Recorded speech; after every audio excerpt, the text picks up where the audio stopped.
Hello friends, edu नामा में आपका स्वागत है। आज की इस वीडियो में हम ज्योग्राफी का पार्ट 2 डिस्कशन करेंगे। इसके पहले हम इंडियन ज्योग्राफी का पार्ट 1 कंप्लीट किया है, जिसमें 1 से लेकर 125 क्वेश्चंस का डिस्कशन किया है। यदि आपने उस वीडियो को नहीं देखा है तो उसका लिंक डिस्क्रिप्शन में मौजूद रहेगा, आप उसे जाकर देख सकते हैं। और यह हम घटना चक्र बीपीएससी प्रीवियस ईयर क्वेश्चन 2024 में अपडेटेड बुक का डिस्कशन कर रहे हैं, जिसमें बीपीएससी टीचर से लेकर के 69वीं बीपीएससी प्रीलिम्स के सारे क्वेश्चन है जो दिया गया है। तो हम 126 नंबर क्वेश्चन की शुरुआत करते हैं। सुंदरबन क्षेत्र में है क्या? तो इसका आंसर हो जाए सघन मैंग्रोव वन, यानी कि डेंस मैंग्रोव फॉरेस्ट है यहाँ पे सुंदरबन क्षेत्र में। सुंदरबन भारत और बांग्लादेश में स्थित विश्व का सबसे बड़ा नदी डेल्टा है। तो भारत और बांग्लादेश में है। भारत और बांग्लादेश में फैले बंगाल की खाड़ी के मुहाने पर स्थित कई द्वीपों के समूह से सुंदरबन डेल्टा बनता है। यह गंगा, ब्रह्मपुत्र और मेघना नदियों के डेल्टा पर स्थित है। आप जानते हैं कि जो पूरब में बंगाल की खाड़ी की ओर नदियां बहती है, गिरती है, वो है जो डेल्टा का निर्माण करती है। ठीक है। और लेकिन पश्चिम की ओर जो नदियां बहती है वो क्या डेल्टा का निर्माण नहीं करती है, और ये एस्चुरी का निर्माण करती है, ज्वारन अधमुख का निर्माण करती है।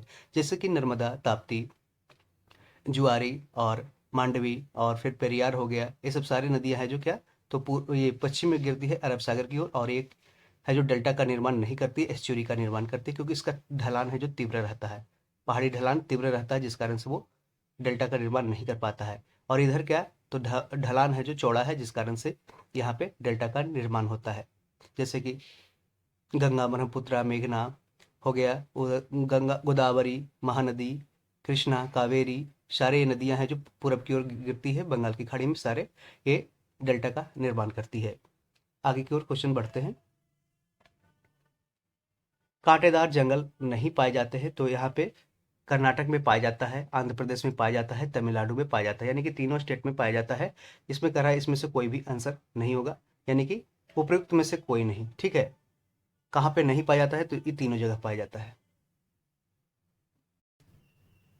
कांटेदार जंगल शुष्क क्षेत्र में पाए जाते हैं। इस प्रकार के जंगल राजस्थान, पंजाब, हरियाणा, पश्चिमी घाट, दक्कन पठार के शुष्क क्षेत्र में और गुजरात के पूर्वी ढलानों पर पाए जाते हैं। इन जंगलों के कुछ महत्वपूर्ण वृक्ष कैक्टस, खैर, बबूल, ककीर है, अतः यह कर्नाटक, आंध्र प्रदेश तथा तमिलनाडु में पाया जाता है।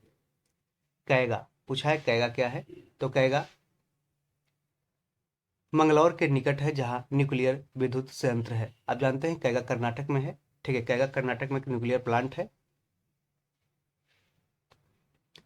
कैगा परमाणु शक्ति संयंत्र भारत के कर्नाटक राज्य के उत्तर कन्नड़ जिले के कैगा ग्राम के समीप काली नदी, कहाँ पे? काली नदी के किनारे स्थित है नाभिकीय संयंत्र। यह वर्ष 2000 से कार्यरत है। इसका संचालन भारतीय नाभिकीय विद्युत निगम लिमिटेड के द्वारा किया जाता है। अब और भी आपने जो देखा होगा कि जो कुडनकुलम तमिलनाडु में है, ये सब सारे प्लांट है जो कहाँ पे है, अदर अदर स्टेट में है। उसका एक सेपरेट वीडियो हम बनाकर आपको डालेंगे। ठीक है। हरित क्रांति के कारण निम्नलिखित फसलों में से किसके उत्पादन में सर्वाधिक वृद्धि हुई थी? तो इसका आंसर गेहूं हो जाएगा। कौन सा? गेहूं। भारत में हरित क्रांति के कारण गेहूं फसलों के उत्पादन में वृद्धि की अधिकतम दर देखी गई। आप जानते हैं कि ग्रीन रेवोल्यूशन कब हुआ था? इसकी शुरुआत की गई थी 1966-67 में। 1966-67 में भारतीय कृषि में उच्च उपज देने वाले किस्म जैसे हाई एल्डिंग वैरायटीज के बीज से हुई थी। भारत में हरित क्रांति के जन्मदाता कहे जाते हैं एम एस स्वामीनाथन, जिन्हें हाल ही में भारत रत्न है जो देने की घोषणा की गई है, और इनका निधन हो गया है अभी। 130 नंबर क्वेश्चन। सिंचित भूमि यानी कि इरिगेटेड भूमि के अंतर्गत शुद्ध बोई गई भूमि यानी कि नेट सोन एरिया लैंड में प्रतिशत के घटते क्रम में रखे गए राज्यों के सही क्रम को पहचानना है। तो इसका आंसर हो जाएगा उत्तर प्रदेश पहला, उसके बाद दूसरा आंध्र प्रदेश, तीसरा हरियाणा और चौथा पंजाब हो जाएगा। यानी कि यूपी, आंध्र प्रदेश, हरियाणा, पंजाब इसका आंसर हो जाएगा। भारत में सर्वाधिक सिंचित क्षेत्रफल वाला राज्य है जो उत्तर प्रदेश है, उसके बाद राजस्थान, उसके बाद पंजाब और आंध्र प्रदेश है इरिगेटेड एरिया में। किस राज्य में सबसे अधिक लेटेराइट सॉइल पाई जाती है, लेटेराइट मिट्टी पाई जाती है? तो कहाँ पे? तो मेघालय में। मेघालय में सबसे अधिक लेटेराइट मिट्टी पाई जाती है, और लेटेराइट मिट्टी का ही उपयोग होता है ईंट बनाने में। लेटेराइट मिट्टी उच्च तापमान, हाई टेम्परेचर और भारी वर्षा वाले क्षेत्रों में विकसित होती है। ये वर्षा के कारण तीव्र लीचिंग का परिणाम। लीचिंग क्या होता है? जो पानी है जो नीचे चला जाता है जमीन के अंदर, लीचिंग का परिणाम है। यह मिट्टी मुख्य रूप से प्रायद्वीपीय पठार के उच्च क्षेत्रों में विकसित हुई है। तो यानी कि प्रायद्वीपीय पठार का भाग है मेघालय पठार। आप जानते हैं कि मेघालय पठार जो है, जो ये जैसे ये है, ये मेघालय पठार, ये प्रायद्वीपीय पठार है। प्रायद्वीपीय पठार का ही खिसका हुआ भाग है कौन सा? तो मेघालय पठार है। और ये मालदा फॉल्ट से है जो अलग होता है। तो यह मिट्टी मुख्य रूप से प्रायद्वीपीय पठार के उच्च क्षेत्रों में विकसित हुई है। यह मुख्यतः केरल, कर्नाटक, महाराष्ट्र, मध्य प्रदेश के पठार, मेघालय, उड़ीसा और असम के पहाड़ी क्षेत्रों में पाई जाती है। लेटेराइट सॉइल, सर्वाधिक लेटेराइट मिट्टी है जो कहाँ पे? मेघालय में। अब जानते हैं कि मेघालय में सबसे ज्यादा, मासीराम और चेरापूंजी में सबसे ज्यादा, विश्व में सबसे ज्यादा बारिश यहीं पे होती है। 132 नंबर क्वेश्चन की ओर बढ़ते हैं। छत्तीसगढ़ में सीमेंट उद्योग विकसित है क्योंकि यहाँ मुख्य रूप से क्या उपलब्ध है? तो ये सस्ता श्रम यानी कि चीप लेबर है। आधारभूत उद्योग यानी कि कोर बेस्ड इंडस्ट्री में लौह इस्पात, आयरन इंडस्ट्री, आयरन स्टील के बाद राज्य में सीमेंट उद्योग का स्थान है। तो आयरन इंडस्ट्री के बाद आधारभूत उद्योग में किसका स्थान है? तो पहला लौह इस्पात और दूसरा सीमेंट का स्थान है। राज्य में चूना पत्थर के कारण सीमेंट उद्योग का पर्याप्त विकास हुआ है। किसके कारण? चूना पत्थर, लाइमस्टोन के कारण। राज्य में प्रथम सीमेंट कारखाना, छत्तीसगढ़ राज्य में प्रथम सीमेंट कारखाना एसीसी किसके द्वारा? एसीसी के द्वारा वर्ष 1964 में दुर्ग के जामुल नामक स्थान पर स्थापित किया गया था। देख लीजिए, छत्तीसगढ़ भी पूछा है कि छत्तीसगढ़ में सीमेंट उद्योग विकसित है क्योंकि यहाँ मुख्य रूप से क्या उपलब्ध है? तो इसका आंसर सस्ता श्रम यानी चिप लेबर हो जाए। भारत का 40% सड़क परिवहन होता है कहाँ? राष्ट्रीय राजमार्ग से यानी कि नेशनल हाईवे से। संपूर्ण देश के सड़क परिवहन का लगभग 40% यातायात राष्ट्रीय राजमार्ग द्वारा संपन्न होता है। वार्षिक रिपोर्ट 2022-23 के अनुसार देश में राष्ट्रीय राजमार्गों की कुल लंबाई है जो 1,44,955 किलोमीटर है। 1,44,955 किलोमीटर है। अगले क्वेश्चन, निम्न हिमालय पर्वत श्रेणियों में निम्न हिमालय पर्वत श्रेणियों में से किस पर्वत श्रेणी को अटल टनल पार करती है? तो जानते हैं ये पूर्वी पीर पंजाल को पार करती है। आपको हमने बताया है अगला वीडियो में, जैसे उत्तर से दक्षिण की ओर से जाना है कि पहाड़ी, तो इसको जो सेक्टर को, तो इसको है जो काला जापी याद रखे, काराकोरम, फिर उसके बाद लद्दाख, फिर जास्कर और फिर पीर पंजाल। ठीक है, काला जापी। इस तरीके से उत्तर से दक्षिण में काला जापी याद रख सके हैं। काराकोरम, लद्दाख, जास्कर और ये पीर पंजाल। एक्सप्लेनेशन देखते हैं। 9.02 किलोमीटर लंबी अटल टनल, कितनी लंबाई इसकी पूछा जाता है? 9.02 किलोमीटर लंबी अटल टनल है। इसकी जो हिमालय के पूर्वी पीर पंजाल श्रृंखला में लेह मनाली हाईवे पर हिमाचल प्रदेश में बनाई गई। कहाँ पे? हिमाचल प्रदेश में।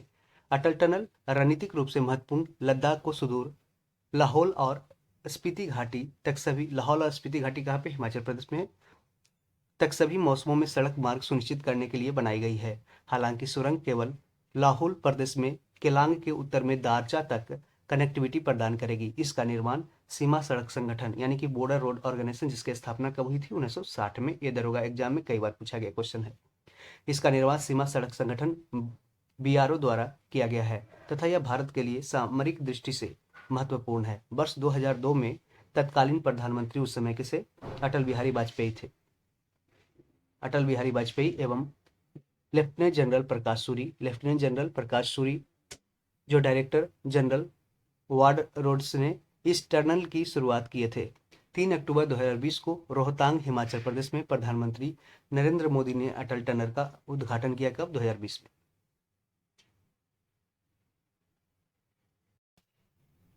निम्नांकित नंबर की राजधानी ट्रेनों में से कौन सी एक अधिकतम दूरी तय करती है? तो ये 1, 2, 4, 3, 1 त्रिवेंद्रम सेंट्रल। कह रहा है निम्नांकित नंबर की राजधानी ट्रेनों में से कौन सी एक अधिकतम दूरी तय करती है? तो 1, 2, 4 train number 1, 2, 4, 3, 1 Trivandrum central. Okay, option B. प्रश्नकाल में त्रिवेंद्रम राजधानी यात्री ट्रेन 12431 अधिकतम दूरी 3149 किलोमीटर तय करती थी। वर्तमान में भारत की सर्वाधिक तीव्र गति से चलने वाली ट्रेन गतिमान एक्सप्रेस है। कौन सा? गतिमान एक्सप्रेस है। जबकि वर्तमान में भारत की सबसे अधिक दूरी तय करने वाली ट्रेन का नाम है विवेक एक्सप्रेस। ट्रेन संख्या 15905 15, ये अप हो गया, ये डाउन हो गया। ठीक है, 15905 15906 है, जो 4189 किलोमीटर यानी कि 4189 किलोमीटर की दूरी कहाँ से, तो ये असम के डिब्रूगढ़ से कन्याकुमारी, तमिलनाडु की कन्याकुमारी तय करती है। अगले क्वेश्चन, कुरियर सेवा से प्रतिस्पर्धा के लिए भारतीय डाक विभाग इंडियन पोस्ट डिपार्टमेंट ने द्रुत डाक सेवा यानी कि स्पीड पोस्ट सर्विस का आरंभ कब किया था, तो इसका आंसर हो जाएगा 1986 हो जाएगा, 1986 हो जाएगा। भारतीय डाक विभाग यानी कि Indian post department of Indian post द्वारा द्रुत डाक सेवा यानी कि स्पीड पोस्ट 1 अगस्त 1986 को स्टार्ट किया गया था। भारतवर्ष में सर्वप्रथम दूरभाष का प्रादुर्भाव किस वर्ष हुआ था, तो इसका आंसर 1851 हो जाएगा। भारतवर्ष में सर्वप्रथम दूरभाष यानी टेलीफोन का प्रादुर्भाव हुआ था 1851 में। भारत में 1850 ईस्वी में सर्वप्रथम टेलीग्राफ सेवा कोलकाता और डायमंड हार्बर के बीच शुरू की गई। प्रथम टेलीग्राफ लाइन को 1851 में इंग्लैंड की ओरिएंटल टेलीफोन कंपनी लिमिटेड ने भारत में कलकत्ता, बॉम्बे, मद्रास, अहमदाबाद तथा कराची, जो तत्कालीन भारत में है उस समय थे, अभी कराची कहाँ है तो ये पाकिस्तान में है, इसमें टेलीफोन एक्सचेंज स्थापित किया था। 28 जनवरी 1882 को टेलीफोन सेवा की औपचारिक स्थापना की गई अतः विकल्प सी को सही माना जा सकता है। पाट रीजन अवस्थित है, पाट अंचल कहाँ पे अवस्थित है, तो कहाँ पे है, ये झारखंड में है पाट अंचल छोटा नागपुर प्रदेश में स्थित है।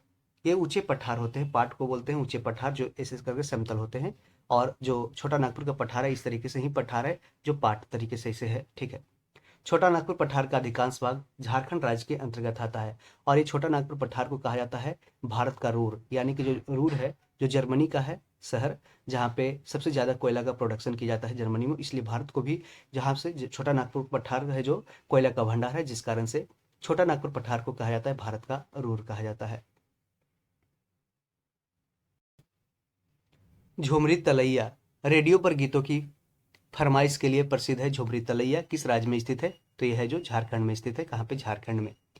अद्यतन स्थिति में झुमरी तलैया झारखंड राज्य के कोडरमा जिले में स्थित है। पहले यह अविभाजित बिहार में स्थित था, लेकिन बिहार से विभाजन हो गया झारखंड का 15 नवंबर 2000 को, उसके बाद है जो ये झारखंड में चला गया और झारखंड का अलग स्टेट बना था।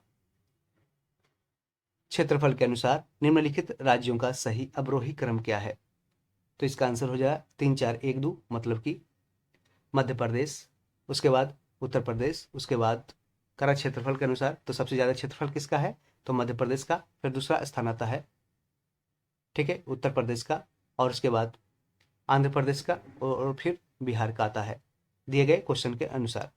और भी देख लेते हैं, तो उपयुक्त राज्यों का क्षेत्रफल क्या है, तो इसको ज़्यादा याद रखना जरूरी नहीं है, बस ये याद रखना 3,08,252 मध्य प्रदेश का क्षेत्रफल है, और बिहार का 94,163 वर्ग किलोमीटर, ये याद रखना है।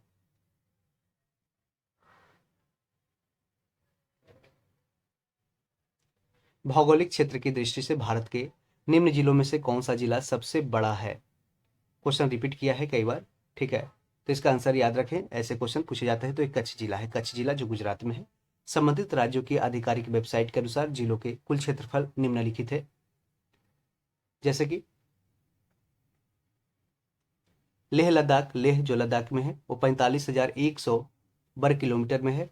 कच्छ जो गुजरात में है 45,674, यहाँ पे इससे है जो लेह लद्दाख से ज़्यादा हो जाएगा, ठीक है, देख रहे हैं ज़्यादा हो जाएगा 45,674 वर्ग किलोमीटर, इसलिए इसका उत्तर है जो विकल्प ए माना गया है।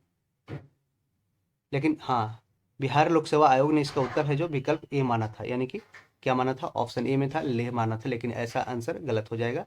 कच्छ आप आगे से टिक कीजिएगा, देख सकते हैं।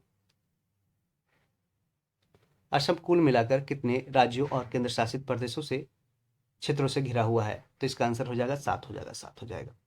असम राज्य की सीमाएं कुल 7 राज्यों से मिलती है, कोई केंद्र शासित प्रदेश में इसकी सीमा से नहीं लगा है। जिन राज्यों से असम की सीमाएं मिलती है वे इस प्रकार दिया गया है, तो इसका आंसर हो जाएगा पश्चिम बंगाल। असम जो बॉर्डर टच करती है पश्चिम बंगाल से, कोई भी इंडियन टेरिटरी से बॉर्डर टच नहीं करती है। पश्चिम बंगाल, नागालैंड, मिजोरम, मेघालय, अरुणाचल प्रदेश, मणिपुर, त्रिपुरा और त्रिपुरा है जो 3 ओर से बांग्लादेश से घिरा हुआ है, यानी यह कह सकते हैं कि ऐसा कौन सा भारतीय राज्य है जो 3 ओर से विदेशी बॉर्डर से टच किया हुआ है, तो इसका आंसर त्रिपुरा हो जाएगा। इसके अलावा असम राज्य की सीमाएं 2 देशों भूटान और बांग्लादेश से भी लगती है, और असम की सीमा है जो म्यांमार से नहीं लगती है, इसको याद रखें। अरुणाचल की सीमा है जो म्यांमार से लगती है। गद्दी लोग निवासी हैं कहाँ के, तो ये हिमाचल प्रदेश के हैं, हिमाचल प्रदेश के।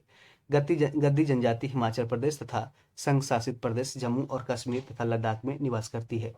ऐसे मुख्य रूप से हिमाचल प्रदेश है जो जहाँ पे गद्दी जनजाति निवास करती है। अगला क्वेश्चन है बोडो निवासी।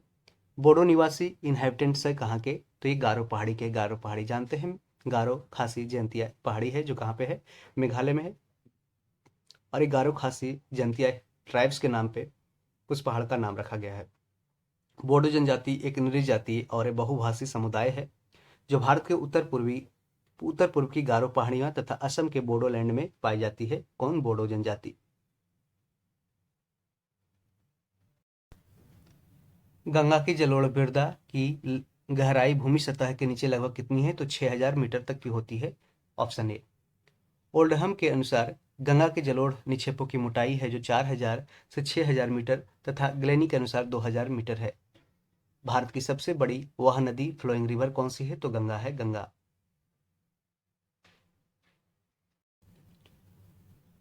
भारत की नदियों की वाह लंबाई इस प्रकार दी है। गंगा नदी की है 2525 किलोमीटर, गोदावरी 1465 किलोमीटर, नर्मदा नदी 1312 और महानदी 851 किलोमीटर है।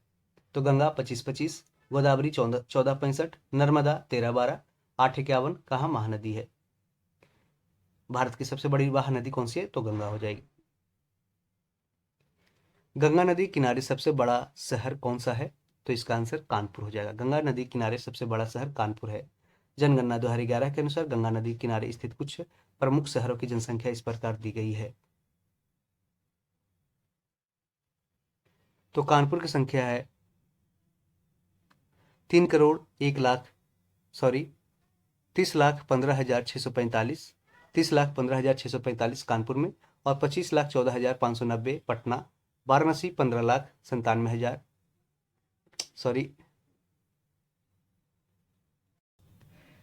ऐसे इसको याद रखने की जरूरत नहीं है। 15,97,051 है जो वाराणसी का, और 14,72,873 ये इलाहाबाद का, प्रयागराज का जनसंख्या जो गंगा नदी किनारे बसा है। अतः गंगा नदी किनारे स्थित प्रमुख नगरों में कानपुर सबसे बड़ा नगर है।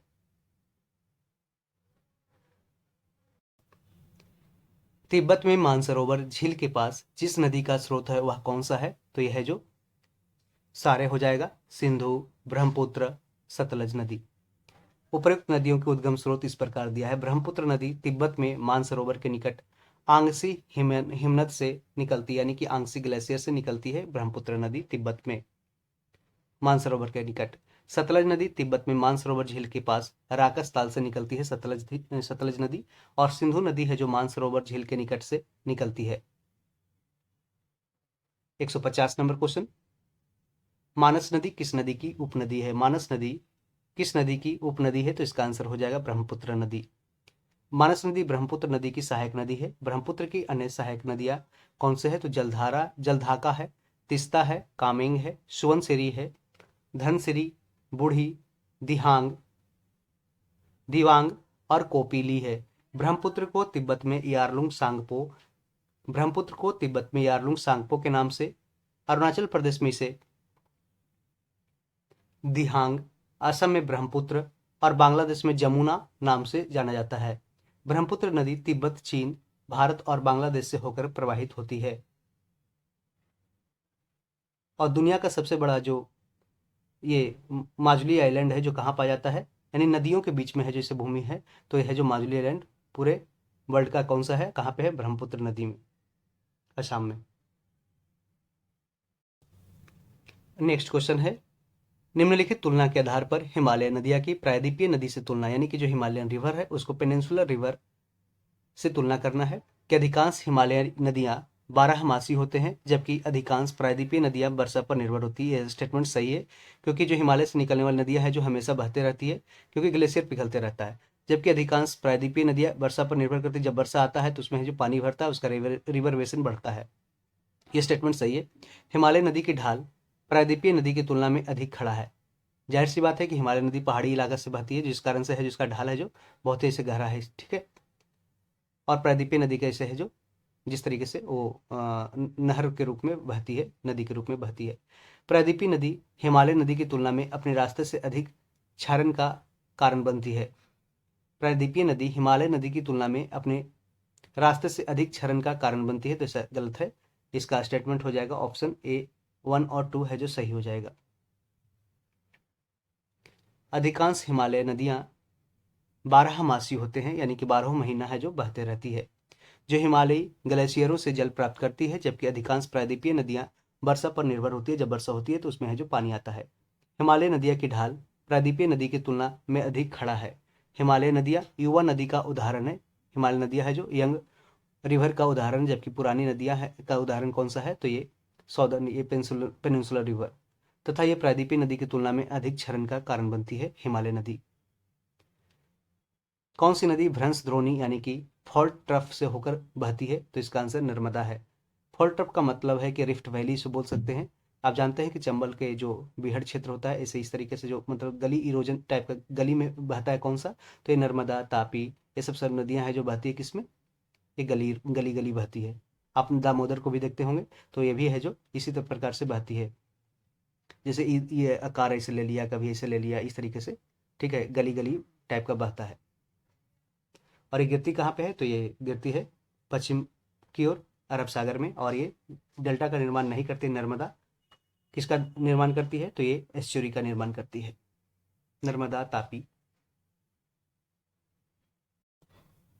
आप जानते हैं कि नर्मदा नदी बिंद और संतपुड़ा पहाड़ के बीच भ्रंश घाटी से होकर के बहती है। पश्चिम की ओर यानी कि वेस्ट वार्ड प्रवाहित होने वाली नदियां कौन कौन से है, तो देखिए नर्मदा है, आपको हमने बताया, ताप्ती है, जबकि राप्ती नहीं है, ठीक है। नर्मदा ताप्ती है जो पश्चिम की ओर बहती है, अरब सागर में गिरती है। भारत में पश्चिम दिशा में प्रवाहित होने वाली 3 प्रमुख नदियों में नर्मदा नदी, ताप्ती नदी, साबरमती नदी है। राप्ती घाघरा की सहायक नदी है। पूछ सकता है डायरेक्ट क्वेश्चन कि राप्ती है जो किसकी सहायक नदी है, तो घाघरा की, जो उत्तर पश्चिम से दक्षिण पूर्व दिशा में प्रवाहित होती है। अतः सही उत्तर क्या है, तो ऑप्शन ए हो जाएगा, नर्मदा और ताप्ती हो जाएगा। और भी जो पश्चिम की ओर नदियां बहती है कौन कौन से, जुआरी है, मांडवी है, पेरियार है, ये सारी नदियां हैं जो पश्चिम की ओर बहती है और ये वहां पे एस्चुरी का निर्माण करती है। कावेरी नदी कौन से राज्यों से होकर गुजरती है, तो ये कर्नाटक, केरल और तमिलनाडु से कावेरी नदी गुजरती है। और कावेरी नदी के जो रिवर बेसिन होता है उसको बोला जाता है धान का कटोरा। यहाँ पे धान का खेती है जो सबसे ज्यादा किया जाता है कावेरी बेसिन में। कावेरी नदी कर्नाटक के कोडागु जिले, कहाँ पे, कर्नाटक के कोडागु जिले में ब्रह्मगिरी श्रेणी। आपसे डायरेक्ट क्वेश्चन पूछ सकता है कि, तो आपसे डायरेक्ट क्वेश्चन पूछ सकता है कि ये ब्रह्मगिरी जो पहाड़ी है वो कहाँ पे स्थित है, तो ये कर्नाटक में है। जबकि ब्रह्मयोनी पूछ देगा कहाँ पे है, तो ये गया में है, गया जिला में ब्रह्मयोनी है। और ब्रह्मगिरी कहाँ पे, कर्नाटक में है। तो कावेरी नदी कर्नाटक के कोडागु जिले में ब्रह्मगिरी श्रेणी के तल तलकोवेरी से निकल करके 800 किलोमीटर लंबाई तथा 87,900 सेंट्रल वाटर कमीशन के अनुसार वर्ग किलोमीटर 87,900 वर्ग किलोमीटर अपवाह क्षेत्र में प्रवाहित होती है। इसका अपवाह क्षेत्र केरल, कर्नाटक और तमिलनाडु एवं पुडुचेरी में विस्तृत है। पहाड़ी से नीचे उतरने के बाद कावेरी नदी दक्कन पठार में प्रवाहित होती है, जहां यह श्रीरंगपट्टनम जो मैसूर में है, आप जानते हैं मैसूर की राजधानी जब टीपू सुल्तान था उस समय श्रीरंगपट्टनम ही मैसूर की राजधानी थी, और शिव समुद्रम जो कर्नाटक में ही, ये दोनों है, एवं श्रीरंगम द्वीपों का निर्माण करता है। क्वेश्चन डायरेक्ट आपसे पूछ सकता है श्रीरंगम द्वीपों और शिव समुद्रम द्वीप और श्रीरंगपट्टनम द्वीप का निर्माण कौन सी नदी करता है, तो इसका आंसर हो जाएगा कौन सा, तो कावेरी नदी हो जाएगा। इसको ध्यान रहे। इस तरीके से ही क्वेश्चन है जो अब बनाने लगा है एग्जाम में। सोन, नर्मदा तथा महानदी कहाँ से निकलती है, तो सोन और नर्मदा नदियों का उद्गम अमरकंटक से होता है, जबकि महानदी धमतरी के सिहावा पहाड़ी से निकलती है। महानदी को क्या कहा जाता है, उड़ीसा का शोक कहा जाता है। और सोन ये कहाँ पे मिलेगी, तो ये सोन है जो मिल जाएगी जाके पटना में गंगा नदी में। और नर्मदा नदी कहाँ मिलेगी, तो नर्मदा नदी जाकर के पश्चिम में अरब सागर में गिर जाएगी और वहाँ पे एस्चुरी का निर्माण करेगी। दामोदर नदी कहाँ से निकलती है, पूछा है क्वेश्चन। तो दामोदर नदी निकलती है छोटा नागपुर के पठार से, ऑप्शन बी हो जाएगा। दामोदर नदी छोटा नागपुर पठार की पहाड़ियों से निकलती है। इसकी कुल लंबाई कितनी है, 592 किलोमीटर। और भी हम जान लेते हैं दामोदर नदी के बारे में। दामोदर नदी हुगली नदी की सहायक नदी दोनों है, एक दूसरे की सहायक नदी है। और दामोदर नदी को बायो डेजर्ट कहा जाता है, बायो डेजर्ट रिवर यानी कि जैव मरुस्थलीय नदी कहा जाता है। और यह भी है जो रिफ्ट वैली से बहती है, यानी कि आप देखते होंगे अगर आप जाइएगा तो झारखंड साइड में उधर बहती है जहाँ पे, तो वो है जो इस तरीके से है जो मैंने गली गली में इस टाइप से बहती है दामोदर नदी। निम्नलिखित में से कौन भूमि बंधित नदी है, भूमि बंधित नदी है यानी कि लैंडलॉक्ड नदी है। तो लूनी नदी अजमेर के दक्षिणी पश्चिम में अरावली श्रेणी के पश्चिमी ढाल से निकलती है। 495 किलोमीटर तक प्रवाहित होने के बाद यह कच्छ के रन ऑफ कच्छ जो गुजरात में है उसके दलदली क्षेत्र में विलुप्त हो जाती है, उसमें खत्म हो जाती है। अतः इसका संपर्क समुद्र से नहीं हो पाता है लूनी नदी का। से सभी समुद्र में मिलने वाली नदियां हैं जैसे कि ताप्ती, कृष्णा, नर्मदा। ताप्ती और नर्मदा है जो पश्चिम की ओर बहती है, जबकि कृष्णा है जो इधर गिरती है पूरब की ओर और डेल्टा का निर्माण भी करती है। निम्न नदियों में से सबसे अधिक नदी पथ परिवर्तन यानी कि मैक्सिमम शिफ्टिंग ऑफ कोर्स किया है किसका है, तो इसका आंसर कोसी नदी का है, कोसिक नदी। कोसी अपने भयंकर बाढ़ों और बार बार मार्ग परिवर्तन करने के लिए विश्व रूप से कुख्यात है यानी कि जानी जाती है। अतः यह कहा जा सकता है कि भारत की अन्य सभी नदियों में से कोसी नदी ने सर्वाधिक बार अपने प्रवाह मार्ग को बदला है और इसे बिहार का शोक कहा जाता है। और कोसी नदी है जो बिहार में कहाँ पे मिलता है, तो कटिहार के कुर्सेला में, कटिहार के कुर्सेला में है जो कोसी नदी गंगा में मिल जाती है। दामोदर, कोयल और स्वर्णरेखा नदियां निम्नलिखित में से किससे निकलती है, तो आपको इसका आंसर मालूम है कि दामोदर कहाँ से निकलता है, तो स्वर्ण ये छोटा नागपुर पठार से निकलता है। वहीं से कोयल और स्वर्णरेखा भी निकलती है। स्वर्णरेखा नदी के किनारे बसा शहर कौन सा है, पूछ सकता है, तो जमशेदपुर है, जमशेदपुर। और ऐसा कहा जाता है कि जो स्वर्णरेखा नदी है वहां से है जो बालू के सहारे है जो सोना के कुछ टुकड़े हैं जो निकल के आते हैं, जिससे कई लोग छान के अपना सोना का निकालते भी है, क्योंकि छोटा नागपुर पठारी क्षेत्र है, वहां से सोना का है जो निष्कर्षण होते रहता है। दामोदर, कोयल और स्वर्णरेखा नदियां छोटा नागपुर पठार क्षेत्र झारखंड से निकलती है। स्वर्णरेखा स्वतंत्र रूप से बंगाल की खाड़ी में गिरती है, कहाँ पे, बंगाल की खाड़ी में, जबकि दामोदर हुगली नदी में मिल जाती है। दामोदर नदी है जो हुगली नदी में पश्चिम बंगाल में मिल जाती है। दक्कन ट्रैप पठार का गठन किस काल में हुआ था, ठीक है, तो इसका आंसर हो जाएगा क्रेटिसियस काल में दक्कन ट्रैप पठार का गठन हुआ था। दक्कन ट्रैप पठार के गठन का प्रारंभ लगभग 66 मिलियन वर्ष पूर्व क्रिटेशियस काल के अंत में हुआ था। अगला क्वेश्चन, पश्चिमी घाट उत्तर पूर्वी क्षेत्र की पहाड़ियां और अंडमान और निकोबार द्वीप समूह में पाए जाने वाले वनों को चुनना है। तो इसका आंसर जानते हैं, उष्णकटिबंधीय सदाबहार वन यानी कि सब ट्रॉपिकल एवरग्रीन फॉरेस्ट है जो पाया जाता है पश्चिमी घाट उत्तर पूर्वी क्षेत्र यानी कि नॉर्थ ईस्ट रीजन और की पहाड़ियां और अंडमान और निकोबार आइलैंड्स में पाए जाते हैं। उष्णकटिबंधीय सदाबहार वन यानी कि हमेशा है जो सालों भर है जो ये इसका पत्ता है जो हरा भरा रहता है, जिस कारण से इसे सदाबहार वन कहा जाता है। और यहाँ पे पानी बारिश की मात्रा ज्यादा होता है, ठीक है। पश्चिमी घाट उत्तर पूर्वी क्षेत्र की पहाड़ियों और अंडमान एवं निकोबार द्वीप समूह में उष्णकटिबंधीय सदाबहार वन पाए जाते हैं।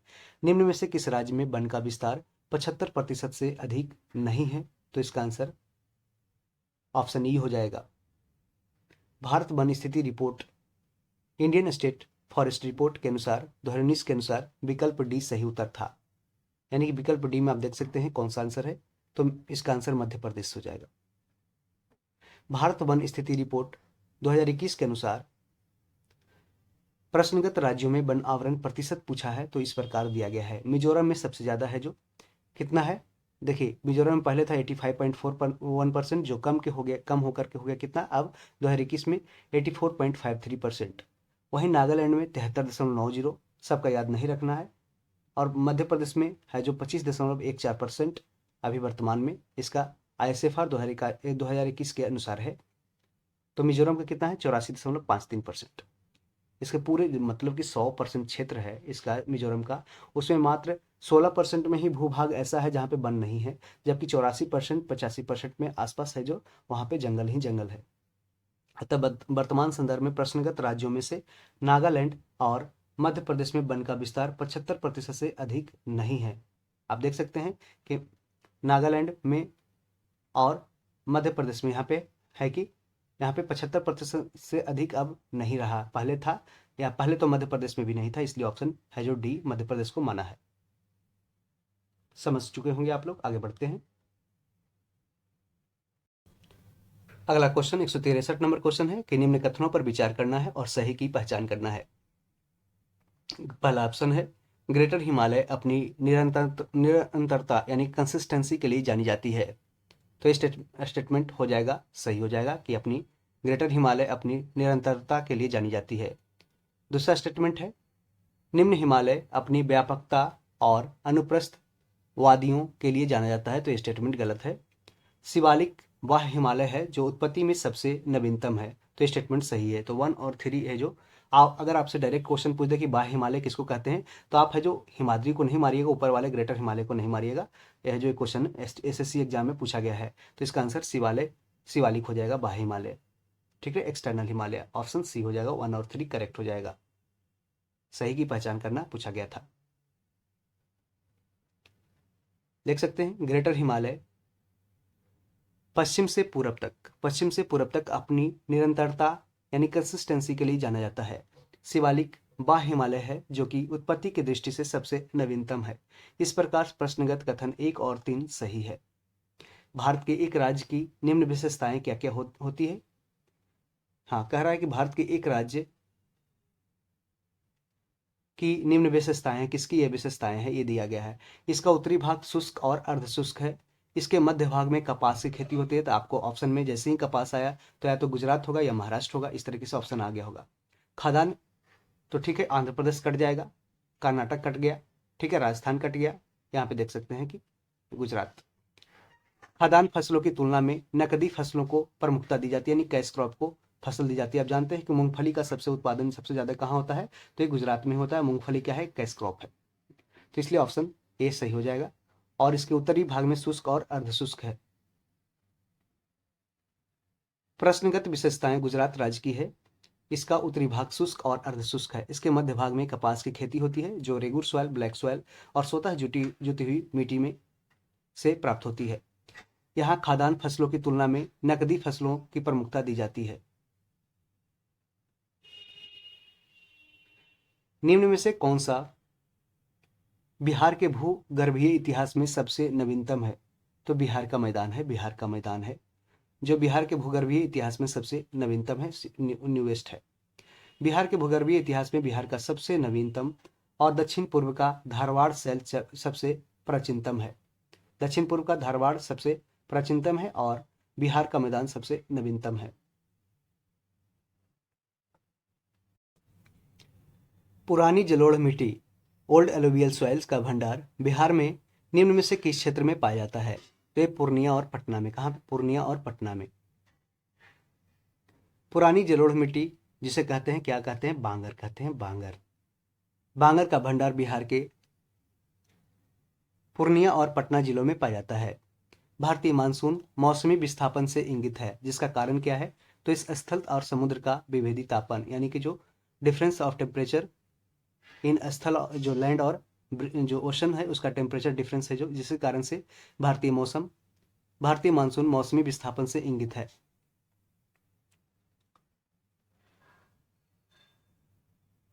भारतीय मानसून मौसमी विस्थापन वाला है जिसका दिशा 6 माह तक जाड़ा में उत्तर पूर्व से दक्षिण पश्चिम तथा शेष 6 माह ग्रीष्म में गर्मी में दक्षिण पश्चिम से उत्तर पूर्वी रहती है।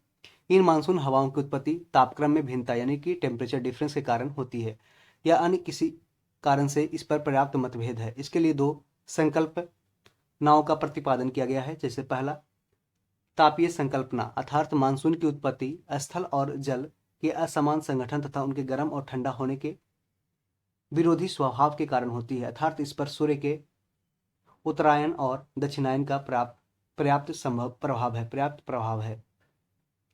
दूसरा है नवीन संकल्पना के अनुसार मानसूनी हवाओं की उत्पत्ति वायुदाब यानी कि एयर प्रेशर और हवाओं की पट्टियों के खिसकाव के कारण होती है। इन संकल्पना का पहली बार प्रतिपादन है जो फ्लॉन नामक विद्वान ने किया था। किसने? फ्लॉन नामक विद्वान ने किया। अगला क्वेश्चन है कि कई बार पूछा गया क्वेश्चन है, रिपीट होते रहता है। मैंगो सावर क्या है? आम्रवर्षा क्या है? तो कर्नाटक और कहाँ पे? केरल में अप्रैल महीने में तड़ित झंझावत यानी कि जो बहुत ज़्यादा है जो ये तड़ित होता है उसके साथ होने वाले वर्षा को चेरी ब्लॉसम कहते हैं, जबकि मई महीने में होने वाली वर्षा को आम्र वर्षा कहते हैं। समझ सकते हैं कि कर्नाटक और केरल में अप्रैल महीने में, कहाँ पे? अप्रैल महीना में तड़ित झंझावत के साथ होने वाली वर्षा को चेरी ब्लॉसम कहते हैं, और जबकि मई महीना में होने वाली वर्षा को आम्र वर्षा कहते हैं, यानी मैंगो शावर कहते हैं, क्योंकि इस वर्षा में आम के फल पकने लगते हैं। बंगाल और असम में अप्रैल मई में होने वाली तड़ित झंझावत के साथ वर्षा को काल वैसाखी कहा जाता है। किसको? काल वैसाखी। कहाँ पे? बंगाल और असम में। और काल वैसाखी है जो किसके लिए है? जो जूट का उत्पादन को ज़्यादा बढ़ा देता है। ठीक है। 169 नंबर क्वेश्चन, निम्न राज्यों में से किस राज्य में जाड़े के यानी कि विंटर के मौसम में बारिश मिलती है? तो इसका आंसर तमिलनाडु होता है। तमिलनाडु। अब जानते हैं कि साउथ वेस्ट मानसून से बारिश है जो तमिलनाडु में नहीं होती है, क्योंकि ये पैरेलली है जो तमिलनाडु के समानांतर रूप से है जो ये आगे की ओर बढ़ जाती है हवा, और जब ये नॉर्थ ईस्ट यानी कि बंगाल की खाड़ी से हवा उठ करके बहती है तब है जो ठंडे के समय में है जो बारिश कराती है तमिलनाडु में। आप देखते होंगे कि तमिलनाडु में जो बाढ़ आता है वो लगभग वो ठंडे के मौसम में आता है। अक्टूबर नवंबर के महीने में उत्तर पूर्व मानसून यानी कि नॉर्थ ईस्ट मानसून के लौटते हुए मानसून जिसे बोलते हैं रिट्रीटिंग मानसून से तमिलनाडु के तटवर्ती इलाकों में 65 से 75 सेंटीमीटर तक वर्षा होती है। यानी कि ये कभी कभी है जो बहुत ही भयावह रूप ले लेती है, जिस कारण से आप देखते होंगे चेन्नई में कभी कभी बाढ़ आते रहता है। नेक्स्ट क्वेश्चन कि चेरापूंजी स्थित है कहाँ पे? तो ये जानते हैं मेघालय राज्य में स्थित है। चेरापूंजी भारत के पूर्वोत्तर राज्य मेघालय में स्थित है। मासीराम से पहले विश्व में सर्वाधिक वर्षा वाला स्थान कौन सा? चेरापूंजी ही था। अब मासीराम है, दोनों है जो स्थान कहाँ पे? मेघालय में ही। और अभी जो वर्तमान में है सबसे ज्यादा विश्व में कहाँ पे बारिश होता है? तो मासीराम में, पहले चेरापूंजी में था। और सबसे ज्यादा लेटेराइट सॉइल कहाँ पाया जाता है? तो यहीं पे मेघालय में। अब कह रहा है सूची 1 प्राकृतिक आपदा यानी नेचुरल डिजास्टर, और सूची 1 में है प्रदेश, कौन सा प्रदेश में आता है उसे सुमेलित करना है और सूचियों के नीचे दिए गए कोड का प्रयोग सही करके चुनना है। तो प्राकृतिक आपदा और किस प्रदेश में आता है इसको देख सकते हैं।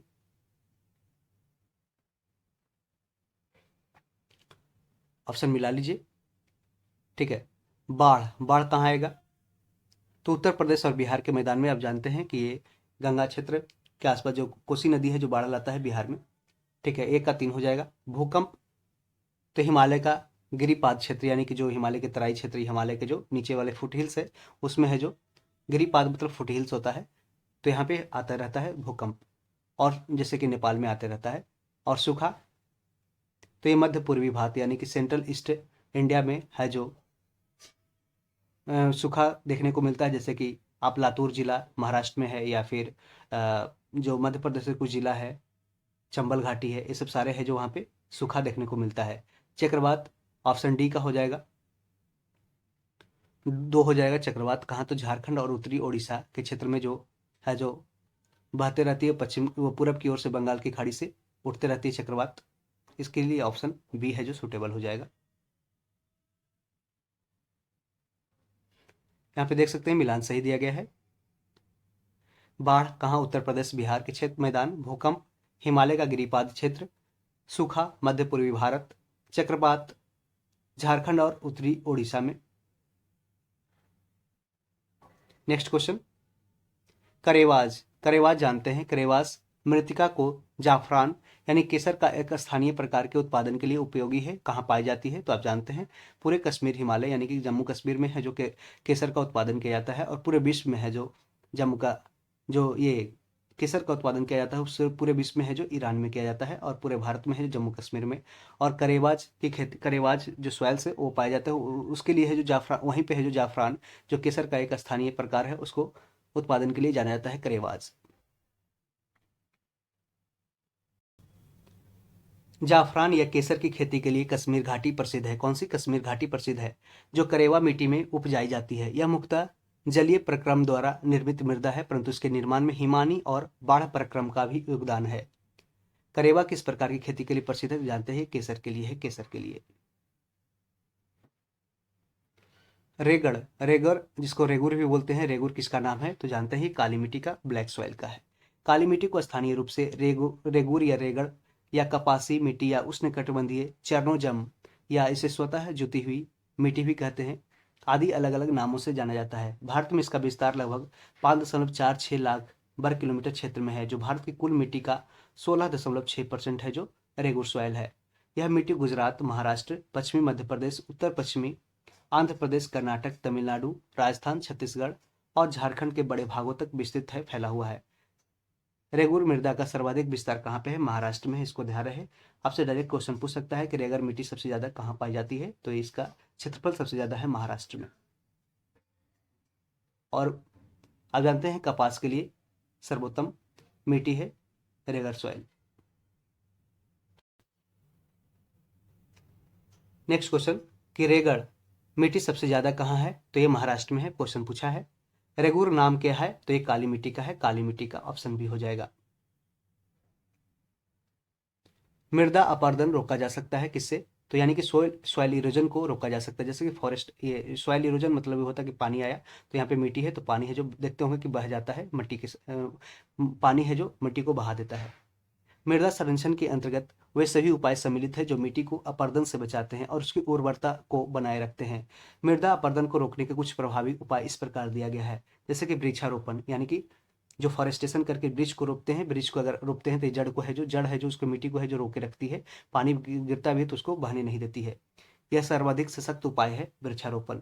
सोपानी अथवा सम उच्चर रेखीय कृषि, सोपानी कृषि या सम उच्चर रेखीय कृषि जैसे है कि आप देखते होंगे कि पहाड़ी इलाके पे क्या करता है, एक यहाँ पे ऐसे ऐसे करके बना दिया जाता है, मैंने गांठ तार के, इस तरीके से जो पानी रोकता है, अति सॉइल इरोजन को रोकता है। ठीक है। अतिचारण और स्थानांतरित कृषि पर रोक लगाना। आप देखते हैं कि बहुत ज़्यादा स्थानांतरित कृषि जैसे कि नॉर्थ ईस्ट के राज्यों या फिर जो ऐसे राज्य जहाँ पे है जो ये स्थानांतरित कृषि का किया जाता है, यानी कि झूम कल्टीवेशन किया जाता है, जहाँ पे जैसे एक बार खेती, यहाँ पे ये एक प्रोडक्शन, ये एक लैंड का पार्ट है, जंगल का है, तो यहाँ पे जंगल है तो इसको है जो काट दिया, जंगल को काट दिया, काट के हटा दिया, वहाँ पे है जो खेती करना स्टार्ट किया। जैसे ही खेती हुआ उसके बाद 2 से 4 साल 2-4 सीजन खेती किया, उसके बाद है उसको है जो वहीं पे मैंने छोड़ के आगे है जो अगला जंगल है उसको काट दिया, अगला काट दिया, उसके बाद वहाँ पे खेती किया, तो इस कारण से एक को जला दिया, इसको बोलते हैं वन कल्टीवेशन भी बोलते हैं, एक जलाओ और छोड़ो, इस तरीके से कल्टीवेशन इसको भी बोलते हैं, झूम खेती को बर्न एंड स्लैश कल्टीवेशन। ठीक है। और जैसे ट्राइबल एरियाज में कहीं कहीं ये परमिटेड है और कहीं कहीं पे ये इसको है जो इलीगल घोषित किया गया है। अतिचारण यानी कि सबसे ज़्यादा है जो, जिस कारण से यहाँ पे है जो क्या होता है कि पेड़ कट जाता है, जिस कारण से सॉइल इरोजन बढ़ते जाता है। और अतिचारण यानी कि हायर ग्रेजिंग, ग्रेजिंग मतलब बहुत ज़्यादा वहाँ पे चारण की व्यवस्था हो जाती है, जिस कारण से जैसे वहाँ के जो मिट्टी है, जो मिट्टी को घास है जो पकड़े रहता है, लेकिन जो जानवर है जो मवेशी वो घास को खा जाता है, जिस कारण से वो घास वहाँ पे घास मिट्टी छोड़ देता है, जिस कारण से जब बारिश होती है तो यह जो मिट्टी का क्षरण होने लगता है। तो ये सारे उपाय है जिससे है जो सॉइल इरोजन को कम किया जा सकता है। और सबसे इसमें सर्वोत्तम क्या है? तो वृक्षारोपण यानी कि फॉरेस्टेशन। गंगा के मैदान को एक जियो सिंक्लाइन के रूप में वर्णित किया गया है। गंगा के मैदान को एक जियो सिंक्लाइन या भू अभिनति गर्त के उग्र गंभीर के रूप में वर्णित किया गया है। इसका निर्माण मुख्य रूप से हिमालय पर्वतमाला निर्माण प्रक्रिया के तीसरे चरण में हुआ था। अब जानते हैं इस तरीके से है जो हिमालय जो टेथिस नदी है उसमें है जो सेडिमेंट जाने के कारण है जो बहुत सारा टेथिस सी कंसेप्ट आप जानते हैं, जिससे ही जो हिमालय का निर्माण हुआ है अवसादों के ज़्यादा बढ़ जाने के कारण।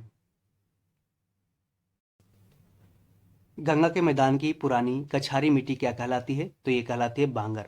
पुरानी कछारी मिट्टी क्या कहलाती है? बांगर कहलाती है, इसको याद रहे, बांगर। गंगा के मैदान की पुरानी कछारी मिट्टी को बांगर कहा जाता है। इसकी स्थिति बाढ़ की पहुंच से परे कुछ ऊंचाई पर होती है। इन मिट्टियों का रंग है जो पीला, रक्ताभ भूरा यानी कि पेल रेडिश ब्राउन पाया जाता है, पेल रेडिश ब्राउन रहता है।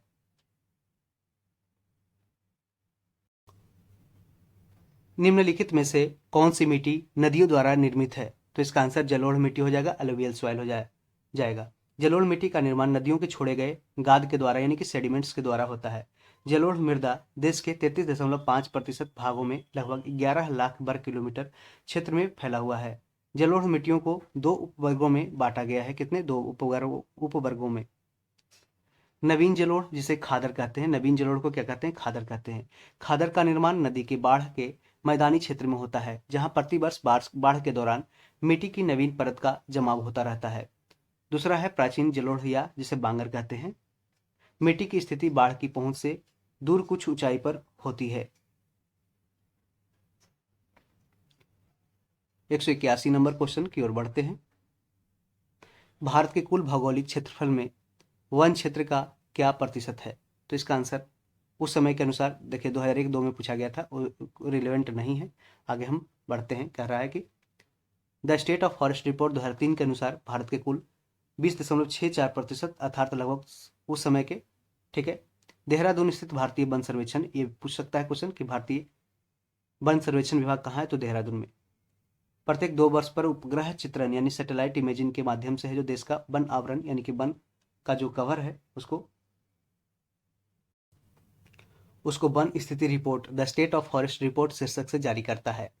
ISFR 2021 के अनुसार वर्तमान में वन आवरण जो फॉरेस्ट कवर है वो 21.71% तथा वन और वृक्षावरण यानी ट्री कवर टोटल मैंने जो वन और ट्री कवर और फॉरेस्ट कवर दोनों का अगर मिला दिया जाए तो 24.62% है। और बिहार में वन आवरण कितना है? तो 7.84% है। और कई बार एग्जाम में पूछा जाता है, 7.84% है बिहार में वन आवरण फॉरेस्ट कवर। जबकि पूरे भारत का अगर देखा जाए 2021 ISFR रिपोर्ट के अनुसार तो पूरे भारत में वन आवरण यानी कि फॉरेस्ट कवर कितना है? 21.71%। और इसमें जो टोटल अगर वन आवरण और वृक्ष आवरण यानी ट्री कवर और फॉरेस्ट कवर को मिला दिया जाए 24.62% है। भारत में किस राज्य का सर्वाधिक क्षेत्र घने पतझड़ वाले जंगल से घिरा हुआ है? भारत में किस राज्य का सर्वाधिक क्षेत्र बने पतझड़ बने जो पत्तियां गिरा देती है मौसम के अनुसार, पतझड़ वाले जंगल में से घिरा हुआ है? तो इसका आंसर मध्य प्रदेश हो जाएगा, MP हो जाएगा। भारतीय वन सर्वेक्षण की स्टेट फॉरेस्ट रिपोर्ट 2021 के अनुसार दिए गए विकल्प में पतझड़ यानी कि डिसिडियस फॉरेस्ट जो अपना पत्ता है जो झड़ते रहता है वो वनों का सर्वाधिक विस्तार कहाँ पे है? मध्य प्रदेश तथा उसके बाद छत्तीसगढ़ में है। प्रतिशत अधिकतम वन क्षेत्र कहाँ पे है? तो जानते हैं मिजोरम में। प्रतिशत के अकॉर्डिंग यानी कि अगर पूछेगा तो सबसे ज्यादा लगभग 85% के आसपास, ठीक है। 85% इसका है जो क्षेत्र है जो जंगल से घिरा हुआ है मिजोरम का।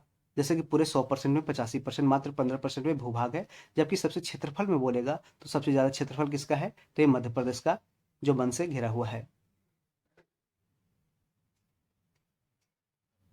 देखिए ISFR 2021 के अनुसार भारत के सर्वाधिक वन आच्छादित क्षेत्रों में मध्य प्रदेश 77,493 वर्ग किलोमीटर का प्रथम स्थान है क्षेत्रफल में मध्य प्रदेश। जबकि विकल्प में दिए गए राज्यों में मिजोरम का 84.53% यानी कि लगभग 85% सर्वाधिक प्रतिशत भाग पर वनों का विस्तार मिलता है।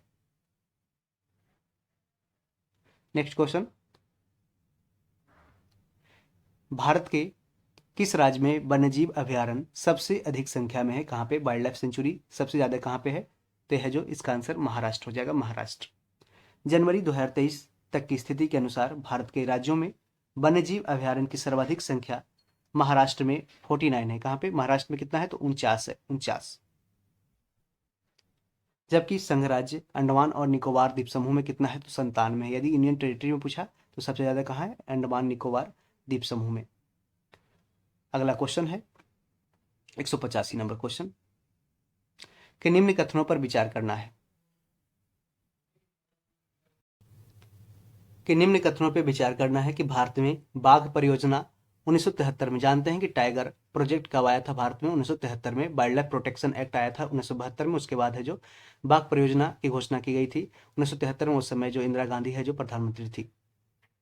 वर्ष 2022 में राष्ट्रीय जैव विविधता दिवस मनाया जाता है। वर्ष 2022 में राष्ट्रीय जैव विविधता दिवस यानी कि नेशनल बायोडाइवर्सिटी डे मनाया गया, जिसका विषय वस्तु सभी जीवन के लिए एक साझा भविष्य का निर्माण करना।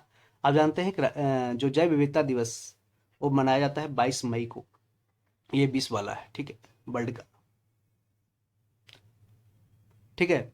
राष्ट्रीय जैव विविधता दिवस मनाया गया जिसकी विषय वस्तु सभी जीवन के लिए एक साझा भविष्य का निर्माण करना है। बाघ परियोजना बाघों को संरक्षित करने का एक कार्यक्रम है। तो इस तरीके से तीनों स्टेटमेंट यहाँ पे दिया गया है जो सही है।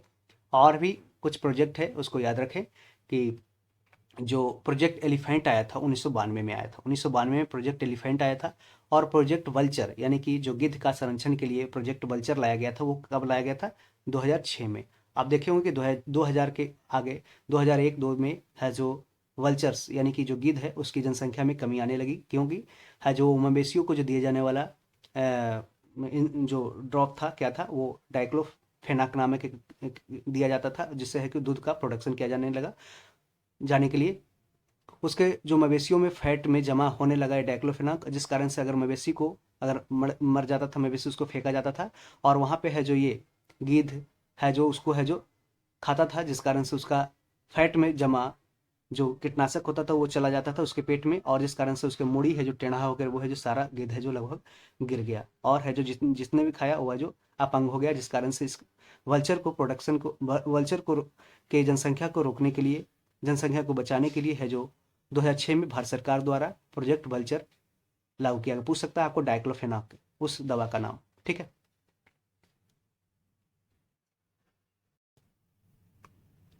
बाघों के संरक्षण के लिए केंद्र सरकार ने अप्रैल 1973 में बाघ परियोजना टाइगर प्रोजेक्ट प्रारंभ किया।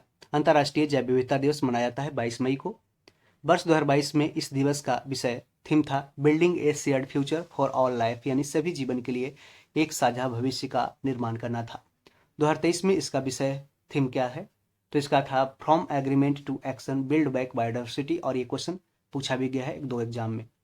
इसका विषय क्या था? बायोडाइवर्सिटी, जो 22 मई को मनाया गया 2023 में, उसका थीम था from agreement to action build back biodiversity. 186 number question की ओर बढ़ते हैं। समस्त विश्व में तेंदुओं की सर्वाधिक आबादी भारत में है। तो सबसे ज्यादा लेपर्ड, तेंदुआ को लेपर्ड बोलते हैं, इसकी आबादी कहाँ है? भारत में। इसकी अनुमानित संख्या क्या है? तो उस अनुसार अभी देख लेते हैं। देखिए 2018 के अनुसार भारत में स्टेटस ऑफ लेपर्ड्स इंडिया 2018 के अनुसार भारत में लगभग 12,852, ठीक है, यानी कि 12,172 से 13,535 के बीच में तेंदुओं की संख्या होने का अनुमान भारत में है। अब इस तरीके से क्वेश्चन है जो पूछा नहीं जाता है, टाइगर का याद रखें बस। क्वेश्चन नंबर 187, भारत की जनसंख्या विशेषताओं के संबंध में निम्नलिखित कथनों पर मनन करना है, विचार करना और इसमें बताना है कि कौन सा सही है। तो पहला स्टेटमेंट है वर्ष 1991 2001 के दशक में जनसंख्या की वृद्धि लगभग 21% की दर से हुई थी, और ये बात सही है कि 1991 से 2001 के दशक में जनसंख्या वृद्धि कितनी हुई? तो लगभग 21% की रेट से हुई थी, यानी कि हर एक 10 साल पे 21% है जो भारत का जनसंख्या बढ़ा।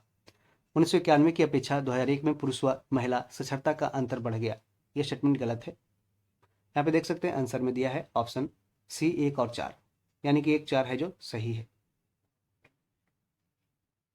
तो एक स्टेटमेंट है, पहला स्टेटमेंट सही है। दूसरा स्टेटमेंट है जो गलत हमने बताया। 2001 की जनगणना के अनुसार देश में 35 ऐसे बड़े नगर हैं, कितने? 35, जिनमें कुल नागरिक जनसंख्या की लगभग 48% जनसंख्या निवास करती है। उस समय के अनुसार है जो ये स्टेटमेंट है जो फिर भी गलत है। 1991 की जनगणना के उत्पादक उपभोक्ताओं की संख्या में कमी का संकेत दिया गया है, ये भी स्टेटमेंट सही है। तो एक और 4 है जो स्टेटमेंट सही है, बाकी 2 गलत है। 2 3 गलत है, 1 4 सही है।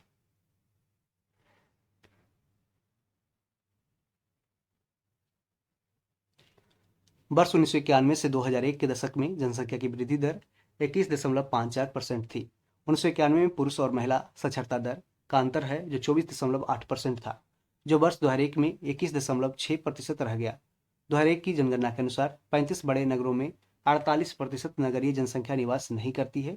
वर्ल्ड बैंक के आंकड़ों के अनुसार 1966 के बाद से भारत के निर्भरता अनुपात में कमी की प्रवृत्ति रही, यानी कि जो डिपेंडेंसी रेशियो है वो भारत में है जो कमते रहा है 1966 के बाद।